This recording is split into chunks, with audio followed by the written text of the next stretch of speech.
राम कुमार जी, क्या कहना चाहेंगे आप पार्टी के बारे में? आप प्रदेश देखते हैं, पूरा महासचिव हैं। सबसे पहले तो आपके चैनल का धन्यवाद। हाँ जी। मैं मराठा वीरेंद्र वर्मा जी ने 10 फरवरी को महासचिव बनाया था एनसीपी पार्टी हरियाणा का, और मेरे को जो है जब से बनाया है, इसके बाद हमारा जो बड़ा कार्यक्रम हुआ है 22 मार्च को नई अनाज मंडी करनाल में हुआ, जिसमें शरद पवार जी हमारे चीफ गेस्ट थे और एमपी भी आए, दिल्ली के x deputy speaker Yogananda Shastri भी आए, हमारे और भी नेशनल लीडर आए उसमें। तो वहाँ पर जो है हमें तो इतनी उम्मीद भी नहीं थी, क्योंकि बड़ी भारी जनसभा हुई करनाल में अनाज मंडी में, तो उससे खुश होकर के शरद पवार जी ने जनसभा देख करके कि पहली बार जो है इतनी बड़ी जनसभा हरियाणा में एनसीपी पार्टी की हुई है, तो उन्होंने ये ऐलान किया है कि हमारा जो गठबंधन कांग्रेस से एनसीपी से हो चुका है दिल्ली में, और लोकसभा में भी गठबंधन हमारा होगा, और यहाँ से हमारे उम्मीदवार एनसीपी के उम्मीदवार मराठा वीरेंद्र वर्मा जी जो स्टेट प्रेसिडेंट है वो होंगे। तो तब से लेकर के हमारे जितने कार्यकर्ता खुशी हुई, उत्तरी हरियाणा के लोगों को भी खुशी हुई, क्योंकि मराठा वीरेंद्र वर्मा जी उत्तरी हरियाणा के मुद्दे लेकर के चलते रहे हैं। तो तब से लेकर के हमारे कार्यक्रम हल्का वाइज बढ़ रहे हैं। हमने सबसे पहले इंद्री हल्के में एनसीपी पार्टी का प्रोग्राम किया कार्यकर्ता सम्मेलन के, उसमें भी हजारों लोग आए। इसके बाद हम जो है इसी प्रकार से हम सबाड़खा में 2 कार्यक्रम हमारे एनसीपी पार्टी के हुए। इसके बाद हमारे कार्यक्रम जो है लीलोखड़ी हुआ, असंध हुआ, पिछले दिनों मतलौडा इसराना हल्के का हुआ। तो हम जो हल्का वाइज कार्यक्रम हमारे चले हुए हैं। अभी हमने 12 अगस्त को इसराना हल्के का कार्यकर्ता सम्मेलन अपना रखा हुआ है रोड धर्मशाला में, तो वहाँ पर भी हमें उम्मीद है हजारों लोग आएंगे। और 9 अगस्त का हमारा जमुनानगर जो है जगाधरी पे रखा हुआ हमने, मटका चौक सरनी पैलेस में रखा है, वहाँ पर भी हजारों लोगों की उम्मीद है इकट्ठा होना।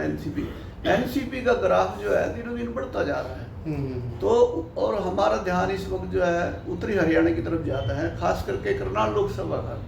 करनाल लोकसभा में हमारे साथ जो है, मैं खुद बैकवर्ड क्लास से हूँ, कश्यप समाज के यहाँ बड़ा भारी वोट बैंक है, 2.5-3 लाख के करीब वोट बैंक कश्यप समाज का इस लोकसभा में है।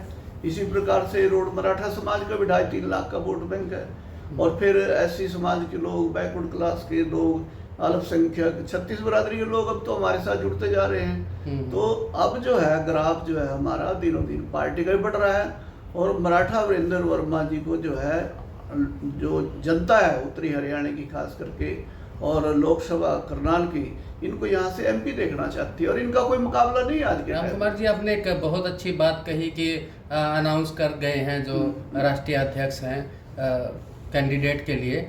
तो क्या एक जैसे महासचिव जो होता है पार्टी का, एक सूत्रधार होता है, क्या सूत्र आप अपनाने वाले हैं आने वाले 2024 के लिए कि करनाल लोकसभा से अपना कैंडिडेट आप जितवाएंगे? देखो, हमने अभी तो हल्का वाइज हम चल रहे हैं, हमने बूथ स्तर पे भी काम करना शुरू कर दिया है। हमने बाकायदा फॉर्म बढ़ाए हैं बूथ वाइज, जितने भी बूथ जो है इस लोकसभा क्षेत्र में है, वो बूथ में हम जो है 10 उम्मीदवार, 10 से 15 तक जो हमारे वहाँ सपोर्ट करेंगे, बूथ को देखेंगे, हम उनकी टीम बना रहे हैं। हम बूथ स्तर पे काम कर रहे हैं, हल्का स्तर पे काम कर रहे हैं, हमारे कार्यकर्ता सम्मेलन हो रहे हैं हर हल्के में। और हमारा, मैं आपके चैनल के माध्यम से एक बात और बताना चाहूँगा, हमने हल्कों के 4 जोन भी बनाए हुए हैं, हम जोन वाइज भी काम कर रहे हैं, जोन वाइज। तो मैं एक बात और बड़ी इंपॉर्टेंट आपको बताना हूँ, पिछले दिनों 6 जुलाई को दिल्ली में हमारे एक डेपुटेशन के तौर पे करें कि हम गए थे दिल्ली में, शरद पवार जी से मिले थे। और आपको ये होगा कि वहाँ पर राहुल गांधी जी जो है स्वयं जो है 6 जुलाई को शरद पवार जी की कोठी में मिलने आए थे। तो ये जो है हम पूरी तरह आश्वस्त हैं टिकट के बारे में, तो कि हमें कोई इफ और बट नहीं है। टिकट तो यहाँ मराठा वीरेंद्र वर्मा जी का इंडिया गठबंधन में फाइनल है। तो दूसरी बात, आपने एक सवाल की कि भी कैसे जो है यहाँ पर जो है एनसीपी पार्टी को खड़ा करेंगे।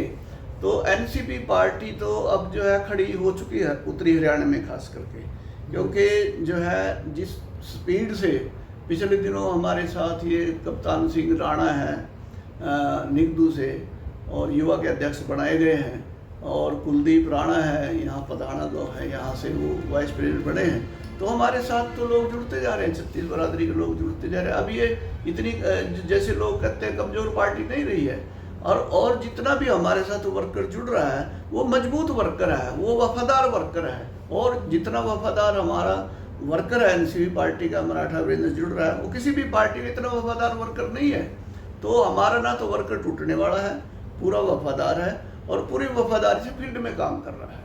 तो हम पूरी तरह से आश्वस्त हैं कि मराठा वीरेंद्र वर्मा जी लोकसभा करनाल से जो एमपी बनेंगे और उत्तरी हरियाणा के लिए काम करेंगे, और केंद्र में शरद पवार जी जो बड़े नेता हैं इंडिया गठबंधन के, वो देश के प्रधानमंत्री बनेंगे।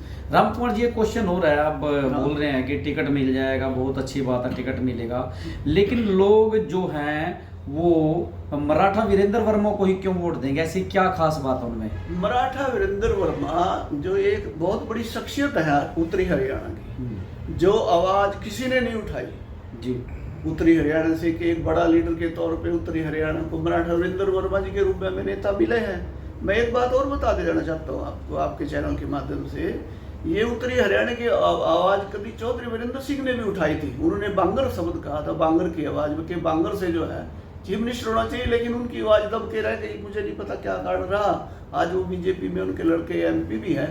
लेकिन आज जो आवाज़ मराठा वीरेंद्र वर्मा जी उत्तरी हरियाणा की उठा रहे हैं, उत्तरी हरियाणा के लोग बड़े जागरूक लोग हैं, ये शिक्षित लोग हैं, और अब समझ में आने लगा उत्तरी हरियाणा में, क्योंकि जो बेरोजगारी है उत्तरी हरियाणा की बड़ी है। क्यों? हमारे पास कोई नेता नहीं था, कि एमएलए तो आज भी है, लेकिन जो बेरोजगारी बड़ी है, हमारे बच्चे विदेशों में जा रहे हैं, तो अगर यहाँ रोजगार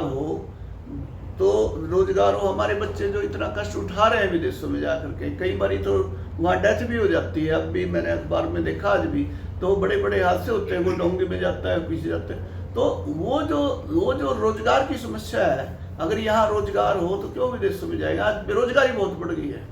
तो मराठा वीरेंद्र वर्मा जी का जो खास फोकस है यहाँ बेरोजगारी पे भी रहेगा, कि आज के नौजवान को रोजगार मिले। मराठा वीरेंद्र वर्मा देखो करनाल के लोकल हैं, जंजाड़ी में दफ्तर है, और इनको 20-22 साल से राजनीति में है। हार जीतों का खेल तो चलता रहता है राजनीति में। 2009 में थोड़े से वोट से लोकसभा में आ रहे हैं अरविंद शर्मा के मुकाबले में, तो इनको हर गांव गली में, शहर में लोग जानते हैं, पॉपुलरिटी है, बड़े नेता हैं। तो इनको जो है लोग, जो पीछे जो 2009 में कमी रह गई, आज लोगों के दिल में मलाल है कि हम थोड़ा सा और सहारा लगाते, मराठा वीरेंद्र एमपी बनते। इस बार जो कमी रह गई है, तो उसको जनता जो है करनाल लोकसभा की, इनको पूरी तरह से इनके साथ खड़ी होगी और इनको जो है भारी बहुमत से जिताएगी। और मैं करनाल के लोकसभा क्षेत्र के, चाहे पानीपत के हों, चाहे करनाल जिले के हों, मैं आम जनता से अपील करना चाहूँगा कि मराठा वीरेंद्र वर्मा जी आपके अपने हैं, इनको एक मौका दें और इनके साथ जुड़े, और इनको जो है लोकसभा में। एक बार अपना परिचय बता दीजिए सर। मेरा परिचय राम कुमार कश्यप एडवोकेट, और मैं प्रदेश का जनरल सेक्रेटरी हूँ एनसीपी पार्टी का।